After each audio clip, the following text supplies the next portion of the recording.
நான் உண்மையாகவே ஒரு கவிஞனோட படம் எடுக்கணும், நான் கவிஞனோட வாழ்க்கை வரலாற்றை நான் எடுக்கணும்னு ஆசைப்பட்டேன்னா நான் கார்த்திக் நேத்தா கதையை நான் எடுப்பேன். ஏன்னா தமிழ் வாழ்வோட கொந்தளிப்பு, ஏமாற்றம், அவமானம், கனவுகள், ஒரு என்ன சொல்கிறது, ஒரு நிதானமற்ற தன்மை, ஏக்கம், வெறி, எவனுமே இந்த உலகத்தில் எனக்கு வேணாண்டா அப்படின்னு நினச்ச ஒரு வாழ்வு, இன்னைக்கு எல்லாருமே எனக்கு வேணும் அப்படின்னு நினைக்கிற விருப்பம், இது எல்லாமே நிரம்ப பெற்ற ஒரு கவிஞன் கார்த்திக் நேத்தா.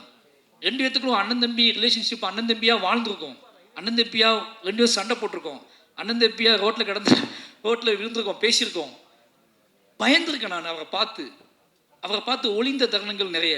ஆனால் இன்னைக்கு அவரை பார்க்கும்போது இந்த ஸ்டேஜில் நீ என்ன நினச்சிக்கோ, இந்த ஸ்டேஜில் நான் கம்பீரமாக உணர்ந்த ஒரு இடம் கார்த்திக் அண்ணனை பார்த்தது தான்.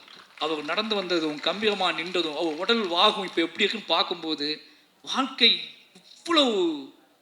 இவ்வளோ பெரிய மாற்றத்துக்கு உட்பட்டது தான் வாழ்க்கை. நாம் ஏன் இன்னும் மாற தம்பி, அதெல்லாம் மாறாது தம்பி, இதெல்லாம் செய்ய முடியாது தம்பி, அதெல்லாம் பண்ண முடியாது தம்பி, எப்பேற்பட்ட மாற்றத்தை கிரியேட் பண்ணி இன்னைக்கு முத்தமலை பாட்டு இன்னைக்கு கேட்கும்போது ஒருத்தர் இவ்வளவு நிதானமும், உறவுகளின் மீது, அன்பின் மீது, பேரன்பின் மீது இவ்வளவு நிதானம் அப்போ அந்த மாதிரியான ஒரு காட்டாற்று வெள்ளம் மாதிரி வாழ்ந்த ஒரு ஆள் இன்னைக்கு ஒரு நிதானமாக இவ்வளோ பாடல்களை உருவாக்க முடியுது, அதை இவ்வளோ தெளிவாக கொடுக்க முடியுதுன்னா தமிழ் வாழ்வில், நம்மளோட இலக்கியத்தில், நம்மளோட அன்பில் எல்லாமே இருக்குது.